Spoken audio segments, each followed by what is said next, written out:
Cara, o golpe tá vindo a galope agora. Essa novela, na hora que eu comecei a escrever esse texto, né, ainda estava assim, né? O Hugo Mota, que estava em atrito com ele desde a nomeação do Derrite como relator do projeto contra o crime organizado, estava formalmente rompido com o Lindbergh Farias, que é o representante do PT na Câmara, né?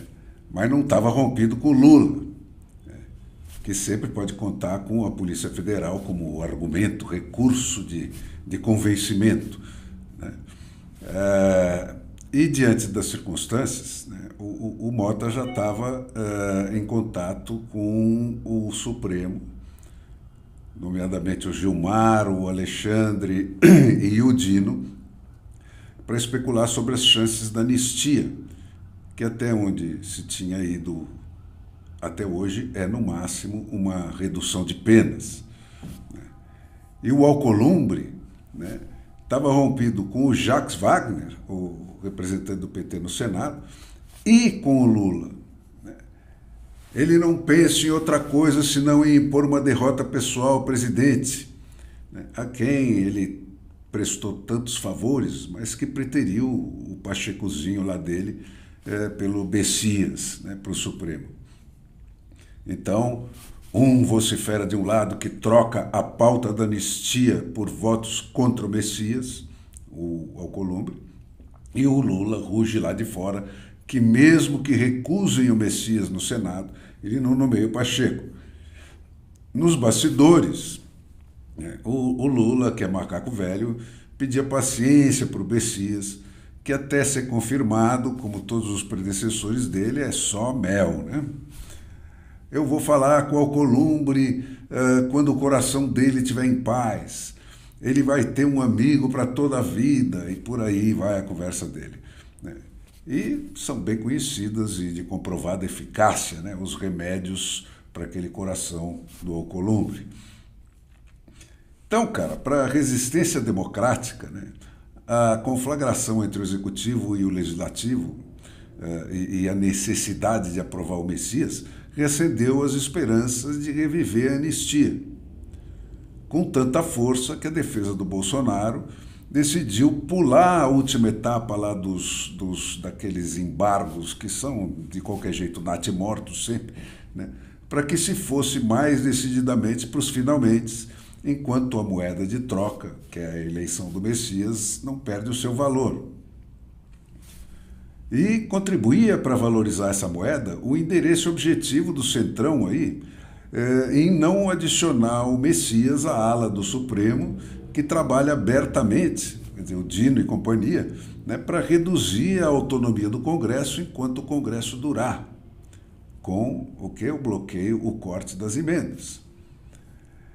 Então, gente, com o Jair psicologicamente destruído e trancafiado, e o Eduardo, que ele prende e arrebenta se pisar no solo do Brasil, o Alexandre, que segundo as más línguas também não se bica com o Messias, e o Lula que abre o olho, né, porque esse cara não tem limite, já tinha desde sexta-feira posto os olhos fixos no Flávio, um dos futuros senadores que pode ter poderes, vir a ter poderes para impeachá-lo depois de 2026. Mas o texto sempre hidrófobo, né, da condenação do Jair à prisão preventiva número 2, né, não deixa a menor dúvida de que o Flávio Bolsonaro realmente tinha subido no telhado. E dito e feito, cara, no sábado mesmo, esse tomador do Brasil sem voto já tinha subiado lá para aquela porcada magra do PSOL, né, e aberto o joguinho triangular de sempre.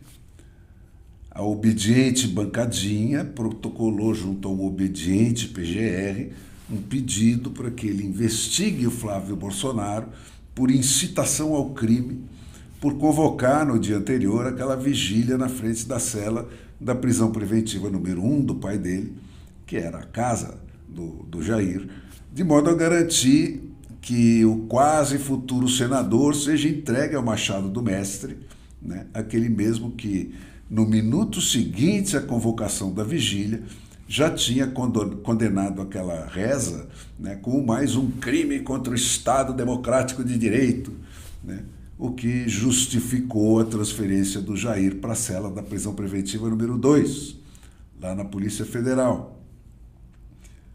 Mas antes que eu chegasse ao final do texto, gente, zais e traz, o Alexandre de Moraes deu o seu último ponto com nó.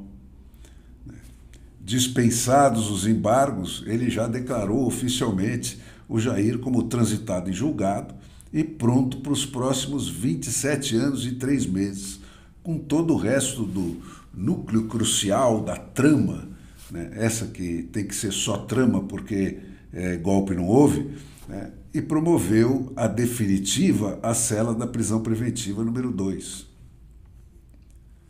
Cara, o enredo parece complicado, mas é simples. Trata-se da consumação do golpe que está havendo a pretexto do golpe que não houve.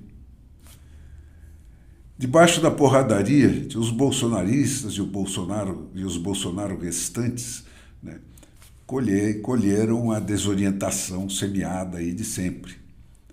Ontem, segunda-feira, o PL convocou uma reunião para tentar realinhar a tropa. O Carlos e a Michele não conseguiram conter as lágrimas, né? Se disseram lá reconciliados e pediram juntos que não se lave mais roupa suja fora de casa. E o Flávio foi ungido como porta-voz da família e o interlocutor entre o pai e os políticos, cuja missão mais árdua ia ser conter as manifestações sempre deletérias do Eduardo lá de fora. Mas a separação entre a família e as cada dia mais escassas chances da sobrevivência da democracia brasileira, gente, ainda não se tinham produzido. A anistia, que era o tema número 1 para as esperanças da democracia no Brasil, só voltou à pauta depois que ela passou a ser a última chance do pai. E houve ainda uma bronca pública do Flávio no marqueteiro do partido pelas inserções que ele tem feito na televisão, no rádio e na internet para angariar mais inscritos para o PL. Né? Por que meu pai não está nessas inserções? Porra, até tu, Flávio, que vinha sendo tão equilibrado, o mais equilibrado da família. Gente, é uma pena, né? Uma pena trágica e monumental que os Bolsonaros não se tenham dado conta até agora de que eles só se salvam se o Brasil se salvar e, desgraçadamente, vice-versa.